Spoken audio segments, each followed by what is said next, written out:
Hey, Brian. Hi, Keith. How are you? I'm doing good. Good. It's a good day. It's a good day to drink some Belgian-style ale.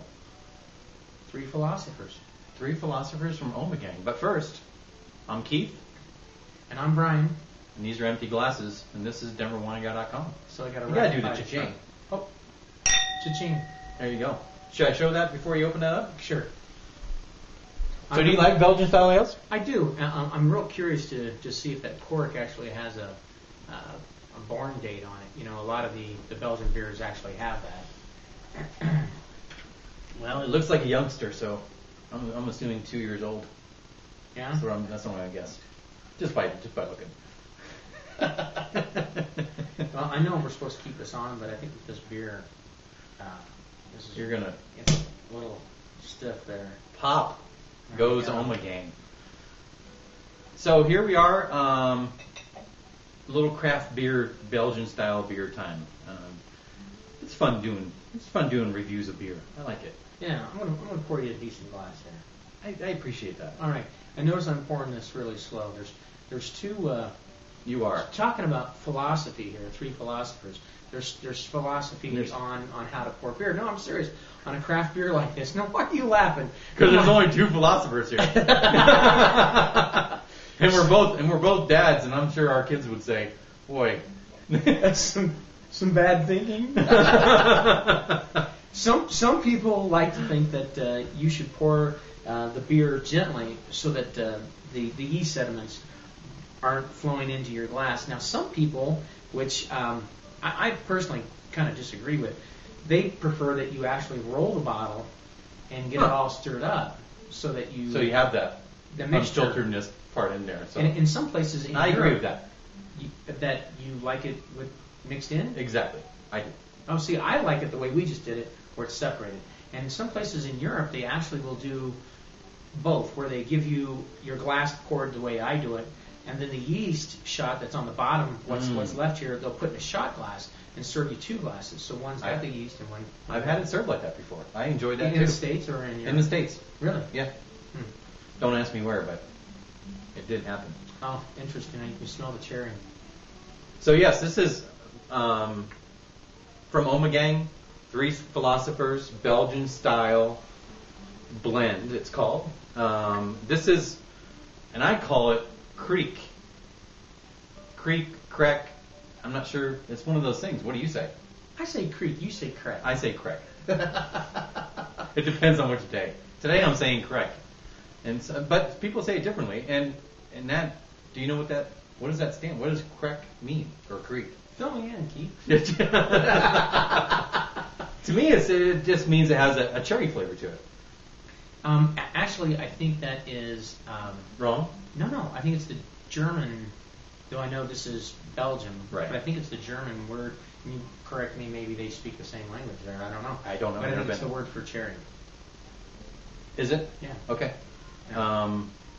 And one thing that's interesting about this beer is that they're getting their lambic from Lindeman's So- out of Belgium. Yeah, so they're blending 2% of Lindeman's beer in to make the Ommegang. Which is really cool, because Yeah. I'm a huge fan of Lindeman's. But today we're talking about Ommegang. So congratulations to Ommegang for getting some of Lindeman's stuff. Some of their beer. Heck yeah, man. I think it's a good thing.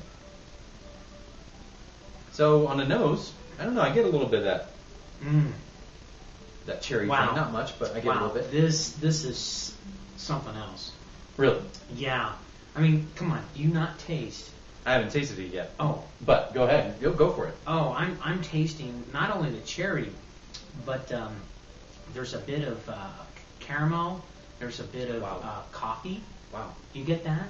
I mean, on the finish, there's some coffee that's going on. I get it like, 2/3 of the way back, just past Uh-huh. mid-palate. But wow. This is almost like... I also taste a lot of, I don't want to say heat, but there's. I'm going to guess this is high in alcohol. Did you already look? I have not looked.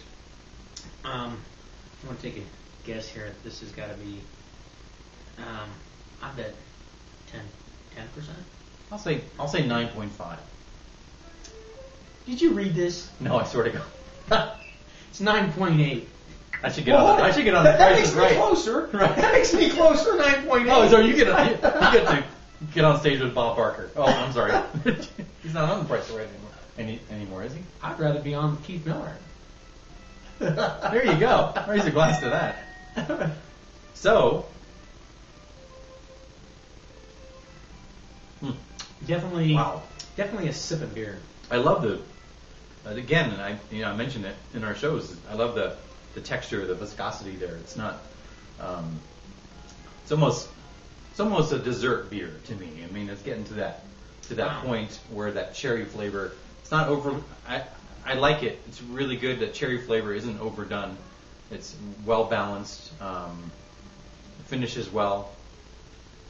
It's one of those. It's almost like a wine we tasted recently. It's almost like that cake kind of thing. It's kind of light. It just has a nice flow across my palate. I really enjoy it. It's really nice. I think the wine you were talking about was that sparkling Shiraz. Shingleback. Shingleback. That's right.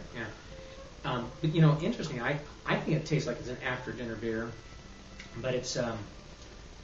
I don't want to mislead anyone and make them think that it's a sweeter style beer. No, it's not. Yeah, because I think the cherry character that you're talking about that's in this beer, it's just a kiss. It's just a kiss of cherries that's in this. This is not a porch pounder. It is definitely not. It's a after dinner sipping beer. You porch pound this and you'll be nighting about. Well, I don't know that you could. Can you pound coffee? I mean, not to say that this thing just tastes like coffee, Right, but right. Coffee, caramel, kiss of cherry. Yeah. I enjoy it. Are we going to rate this from a 1 to 100? Are we going to do the 100-point scale? We are.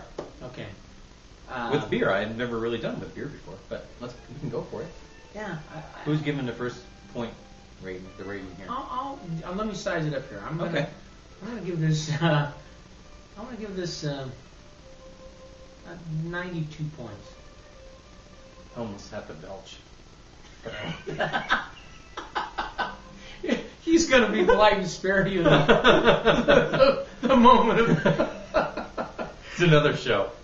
92 points? Yeah. I mean, for what it is, I mean, it's a craft style beer. It's like you said, it's not a porch pounder. It's a complex style beer. Yeah. You want to know mine? Yeah. Tell me. You want to know my score on this? This is I'm going to say 95 points. Really? Yeah. I think I like it a lot. Wow. I'm surprised because I thought you were a light beer kind of guy. I am, but I appreciate a good flavor in a beer. There's a lot of flavor I appreciate good craft beer. I just, I don't drink it much. But it does have a lot of complexity going on. I love the way the structure is. I love the structure of this beer. It's really, really good. Swoosh it around in my mouth. I know. Then it gets all foamy. Right. And you start foaming out the mouth. And that's not good. So, 92 points? 92. 95 points. 95 points. And that's it for today. So, here's to Ommegang. Ommegang, Three Philosophers. Go get it. Here's to you guys. It's yummy. Here's to you, Keith. Thanks, Brian. And here's to you. I'm Keith. I'm Brian. This is DenverWineGuy.com.